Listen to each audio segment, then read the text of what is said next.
안녕하세요 여러분. 저는 지금 폭스바겐을 대표하는 이 SUV 모델이자 국내 SUV 시장에서 정말 꾸준한 사랑을 받아온 스테디셀링 SUV 폭스바겐 티구안과 함께하고 있습니다. 사실 작년 여름 이 신형 티구안의 포모션 버전이 국내에 출시하면서 더 많은 소비자들에게 안정적이면서도 견실한 폭스바겐맨의 매력을 잘 전달하고 있는데요. 제가 올해 다시 한번 이 차량을 만나게 됐습니다. 자, 그럼 지금부터 티구안 포모션 어떤 차량이고 어떤 매력이 있는지 함께 살펴보도록 하겠습니다. 오늘의 주인공 티구안 포모션은 기존에 판매가 되었던 티구안의 파생 모델인 만큼 기본적인 체격과 구성에 있어서는 여느 티구안과 동일한 모습입니다. 4510mm의 전장과 각각 1840mm, 1645mm의 전폭과 잔고는 물론이고 휠 베이스 역시 동일하죠. 대신 포모션이 더해진 만큼 공차 중량은 1777 1kg으로 제법 무겁게 느껴집니다. 디자인에 있어서는 우리가 알고 있는 그 명료한 폭스바겐의 감성을 그대로 느낄 수가 있죠. 프론트 그릴도 그렇고 헤드라이트도 굉장히 명확하게 또 명료하게 다듬어져 있는 걸 볼 수가 있습니다.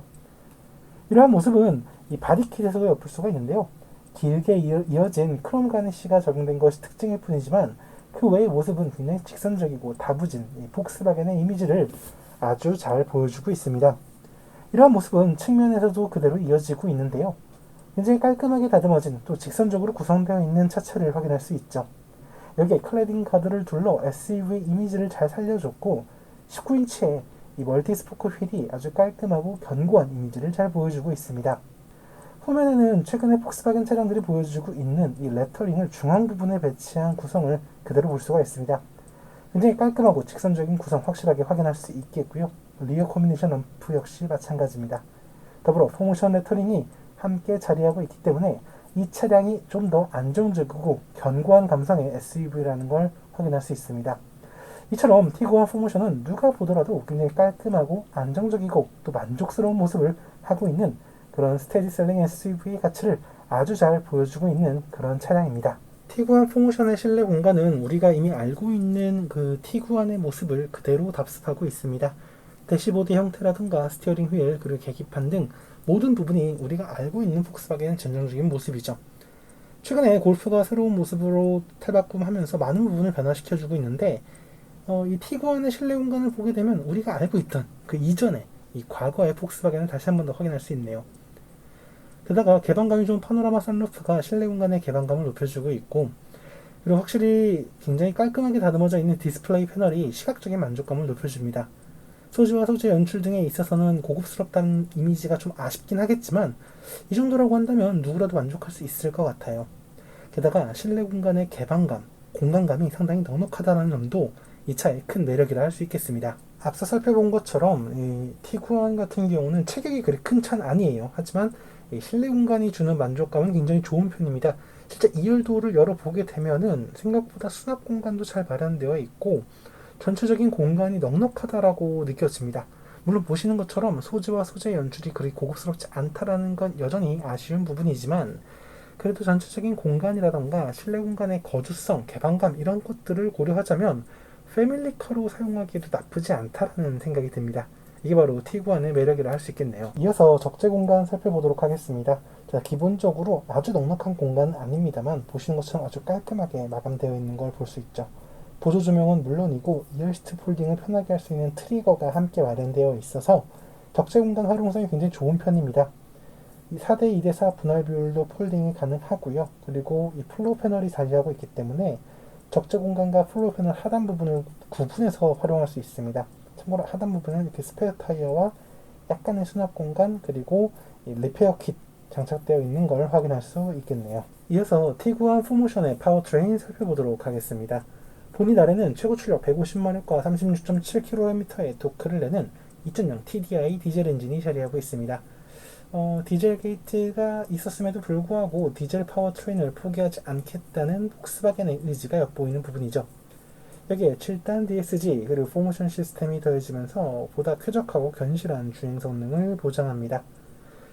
이러한 구성을 바탕으로 이제 안정적이고 만족스러운 운동 성능을 구현할 뿐 아니라 DCC를 통한 드라이빙 모드 그리고 이 포모션을 기반으로 한 각 지형에 대한 대응 능력까지 갖추고 있어 만족감을 더욱 높이죠. 여기에 복합 기준 13.4km/L의 효율성도 외면할 수 없겠습니다. 참고로 도심과 고속은 각각 12.3 그리고 15.0km/L로 확실히 뛰어난 매력을 보여주고 있습니다. 그럼 지금부터 4모션으로 안정감을 더한 폭스바겐의 스테디셀링 SUV Tiguan 4모션과 함께 실제 주행을 하면서 주행 상황에서 이 차가 어떤 매력과 가치를 제시하는지 함께 살펴보도록 하겠습니다. 자, 사실 이미 많은 분들이 티구안에 대해서 많이 알고 계실 거예요. 또 게다가 많이 경험도 해보셨을 거고요. 이전 세대도 그렇고 현재도 그렇고 데뷔 이후로 참 많은 사랑을 받고 있고 또 꾸준한 판매 실적을 올려가고 있는 차량이죠. 사실 티구안이 어떤 큰 강점이 있다라기보다는 부족함이 없는 우수한 밸런스를 갖고 있고 합리적이고 또 패키지도 우수하다라는 게 좀 큰 특징일 텐데요. 사실 저는 푸조 3008도 그렇고 여러 경쟁 모델들 혹은 좀 비견될 수 있는 모델들이 속속 등장을 하면서 티구안의 입지가 좀 좁아지지 않을까 싶었는데 여전히 이 스테디셀링 모델의 자존심을 지키는 모습이 상당히 인상적이라고 생각이 됩니다. 티구안 4모션이 더해졌다고는 합니다만 뭐 기본적으로 차량이 갖고 있는 구성이나 이런 형태들은 우리가 이미 알고 있는 티구안의 전형적인 모습을 그대로 따르고 있습니다. 아주 고급스럽다라고는 할 수 없지만 굉장히 깔끔하고 직관적인 구성을 갖고 있고, 그리고 과거에 비해서 확실히 이런 소재와 소재의 질감 연출의 대비를 통해서 이 공간의 가치를 높여주고 있다라는 걸 한 번 더 확인할 수 있습니다.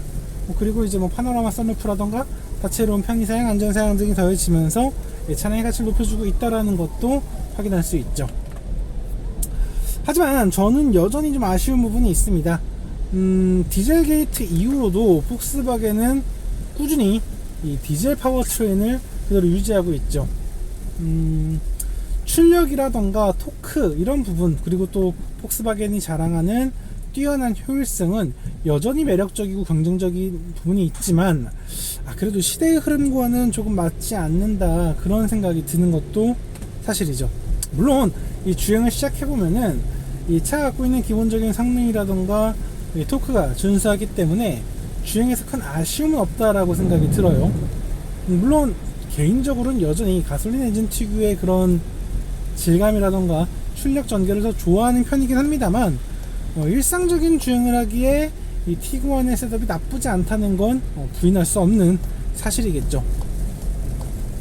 게다가 디젤 엔진이라고는 하지만 분명 과거에 이 디젤 엔진들에 비하다면 한층 더 정숙해졌고 이 진동 소음도 잘 억제하고 있기 때문에 또 주행에 대한 만족감도 나쁘지 않다라는 건 뭐 부인할 수 없을 겁니다.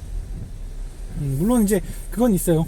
절대적으로 디젤 엔진이기 때문에 그 고유한 진동, 질감 이런 건 분명 존재하기 때문에 민감하신 분들, 예민하신 분들은 좀 거슬릴 수 있다라는 건 부인할 수 없을 것 같네요. 자, 이 엔진의 하부리 룰은 7단 DSG, 누가 보더라도 아주 합리적이고 깔끔한 구성이죠. 폭스바겐의 가장 큰 원동력이기도 하고요. 만족감을 높여주는 부분이죠. 그리고 4모션이 참 의미가 있죠. 사실 최근에는 국내 자동차 시장에서 AWD 시스템은 물론이고요, 사륜구동 시스템 탑재한 차량들이 상당히 많이 늘어나고 있는데 이 폭스바겐 역시 4모션을 통해서 안정감을 더해주고 있죠. 특히 오늘처럼 이렇게 비가 내려서路面이 젖었을 때, 특히 뭐 물이 고여서 이렇게 수막 현상이 발생될 정도의 그 정도의 부담을 줄 때 확실히 이 안정감을 줄 수 있는 부분이 있죠. 게다가 일상적인 이런 포장된 도로 외에도 비포장 도로라던가 혹은 이제路面이 좋지 않은 그런 상황에서도 분명 운전자에게 약간의 더 안정감을 더해줄 수 있다라는 건 분명한 플러스 요인일 겁니다. 게다가 이런 사륜구동이든 AWD 시스템이든 모든 부분에서 과거의 것에 비해서 한층 더 세련되고 깔끔한 느낌이 있어요. 그래서 차를 운영하고 다름에 있어서 거칠다거나 뭐 무겁다라거나 이런 느낌도 없이 아주 산뜻하게 주행을 할 수 있기 때문에 아마 모든 운전자분들이 4모션 티구안을 환영하시리라 생각이 되네요. 차의 운전 질감이라던가 전체적인 승차감도 나쁘지 않습니다. 앞서 말씀드린 것처럼 이런 전륜구동이라던가 이제 뭐 후륜구동 이런 차가 아님에도 불구하고 차의 무게감이라던가 이런 무거운 질감? 그런 것들이 크게 느껴지지 않아요. 그래서 운전자가 다루기 굉장히 좋고 어떤 상황에서도 능숙하게 다룰 수 있다라는 생각이 듭니다. 이러한 부분은 분명 차를 운영하고 관리함에 있어서 운전자의 부담을 줄여주는, 소유자의 부담을 줄여주는 부분이라고 생각이 되고요. 승차감은 아주 우수한 편은 아닙니다만 일상적인 주행을 수호하고 일상에서 타기에는 부족함이 없는 모습이에요. 국산 중형 세단들보다는 좀 아쉽고 또 중형 SUV보다는 좀 아쉽긴 하지만 분명 일상적인 차량을 사용하고 또 가족과 함께 타기에도 나쁘지 않은 차량이라 생각이 들어요. 그렇게 막 아주 매끄러운 노면이 아닌 좀 좋지 않은 노면 위를 달릴 때에도 그래 이 정도면 뭐 나쁘지 않아 라는 생각이 머릿속을 들 정도거든요. 물론 그건 있어요. 외부 소음이라던가 순간적으로 치고 들어오는 충격에 대해서는 조금은 아쉬운 모습이 있는 건 사실입니다만 폭스바겐 포지셔닝, 티구안의 성격 이런 것들을 감안한다면 뭐 이 차가 고급차도 아니고 뭐 럭셔리한 그런 승차감을 중요시한 차량도 아니고 그냥 일상적으로 타기에 합리적인 차량이라는 걸 감안한다면 그래 뭐 이 정도면 나쁘지 않지 라고 평가할 수 있는 수준인 것 같아요. 그리고 확실한 거는 개방감이 굉장히 좋다라는 건 큰 강점이에요. 실제 제가 이 차를 주행하면서 느꼈던 거는 체급에 비해서 실내 공간에서 느껴지는 개방감이 굉장히 좋다라는 거예요. 파노라마 선루프도 그렇고요, 창문도 윈드실드도 굉장히 크기 때문에 이런 효과가 있는 것 같고, 게다가 실질적으로 체감되는 이 1열 공간의 이 거주성 그리고 2열 공간에서의 레그룸이라든가 이런 거주성 등이 굉장히 개선되어 있기 때문에 사실 이 차가 데뷔한 지 제법 시간이 흐른 지금에도 불구하고 여전히 이 세그먼트를 대표하고 이 세그먼트에서 경쟁을 할 수 있는 차량이다라는 그 생각이 들더라고요. 그리고 이제 드라이빙 모드를 바꿔서 때때로 좀 더 적극적인 드라이빙을 할 수 있다라는 점, 이런 것도 큰 강점이고, 또 지형 모드가 있거든요. 그래서 지형에 따라서 셋업을 바꿔서 좀 더 안정적이고 좀 더 견고한 주행을 할 수 있다는 거, 그리고 또 상황에 따라서 좀 더 민첩하고 선명한 주행을 할 수 있다라는 이런 다채로움까지도 생각한다면 차가 주는 가치는 분명 크다고 느껴져요. 게다가 이 최신의 폭스바겐 차량들이 어쨌든 이 편의 사용과 안전 사양의 그 볼륨을 키워가고 있거든요. 이러한 것까지 감안을 하자면 충분히 선택하기에 나쁘지 않은, 여전히 어필할 수 있고 여전히 추천할 수 있는 그런 차량이지 않을까 싶습니다. 물론 이러한 설명 이면에는 아쉬운 부분도 있어요. 사실 저는 이 차를 주행을 할 때마다 너무 이렇게 휙휙거리는, 찰랑거리는 이런 느낌이 좀 아쉽다라는 느낌도 있고, 노면 승차감이라던가 변속기의 다단화에 대한 부재, 이런 것도 좀 아쉽게 느껴지는 건 사실입니다. 하지만 여전히 다양한 매력을 갖고 있고 또 뛰어난 효율성을 제시할 수 있는 그런 차량이기 때문에 모든 부분에서 완벽하진 않을지언정 부족함이 없는 그런 차량이라 평가할 수 있을 것 같네요.